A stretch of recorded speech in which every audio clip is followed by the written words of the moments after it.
What's up, y'all? I'm finally back with another update video. I know it's been a while since my last video, but the good news is I have updates. So the last time I recorded a video, I was an engineering apprentice for a company by the name of Upstatement. Since then, my apprenticeship has ended, but the great news is I am now a web developer.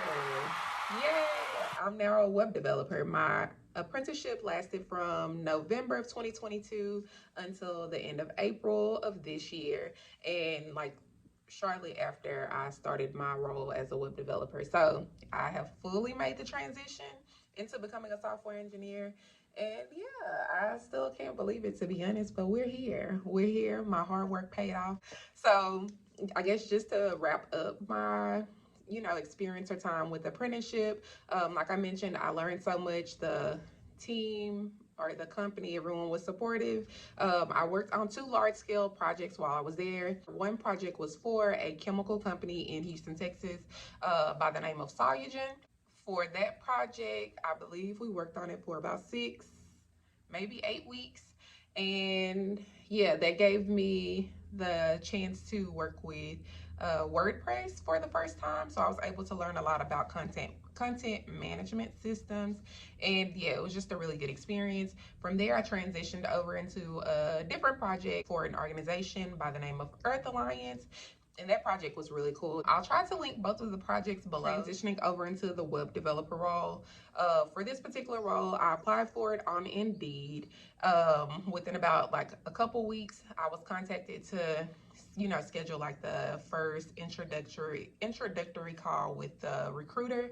So I like had my 15-minute like get to know you chat with her, and then from there I was informed there would be an additional 2 rounds if I was selected to move forward. The next round would be a technical interview in person, and then the third round would be a meeting with the director of the department.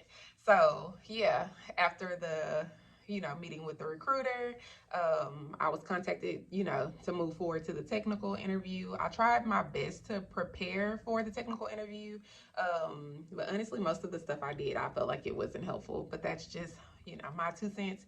I like went over some common interview questions or questions that I thought would be asked, and none of the things that I studied personally were asked during the interview. So that's the reason why I said I don't feel like my interview prep was helpful. But I definitely don't discourage people from doing as much interview prep as you can. The one thing I did find to be beneficial is I did a coding challenge with my manager from the apprenticeship, just to like walk through my thought process, talk through my code. And yeah, I found that to be most beneficial just because I did end up doing a couple coding challenges during my technical interview. So yeah, moving forward to the actual technical interview, like I mentioned, it was in person. I met with like the entire engineering team I would be working with, including the engineering manager. And one thing I feel like they did a really good job of is just reassuring me that it's okay if you don't know everything. If you don't know, just say you don't know, because we're trying to assess your skill level.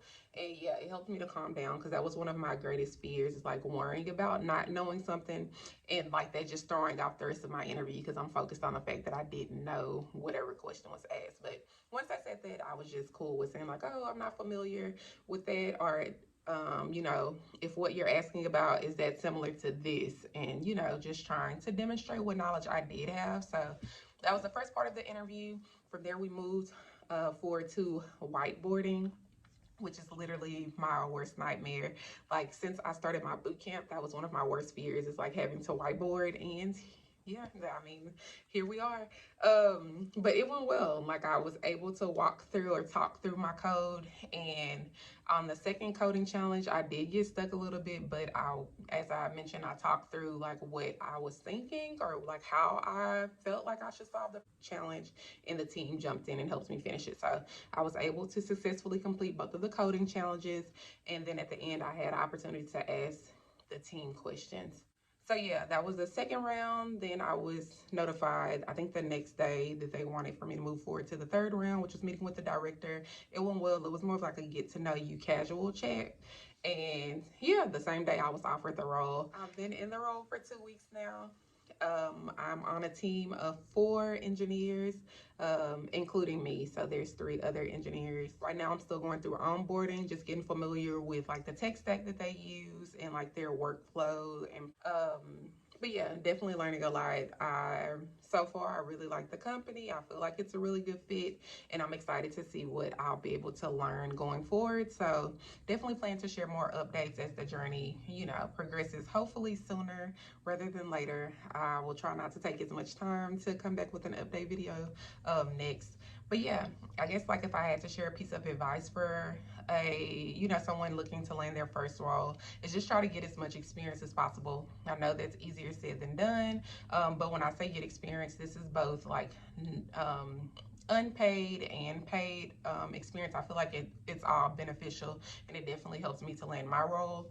I had done some open source contributions for Free Code Camp. I had done a little bit of freelance work.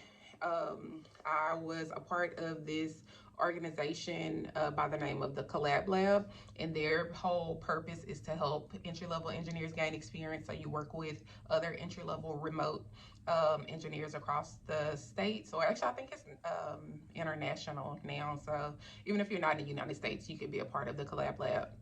It's an 8-week program. You work on a project from literally start to finish, including design work. And yeah, that was a great experience for me. And then obviously my apprenticeship, which was paid, which was great. So I definitely feel like the collective of all of my experience helped me to land this role. So as much experience you can get will help you to stand out and obviously help you to land your first role. And yeah, that's my tip, is just try to get as much experience as you can. So yeah, I know I've rambled a lot. This has been a lot of information shared, but yes, this is my update. I am now officially a web developer. But yeah, I will talk to you all soon. Bye.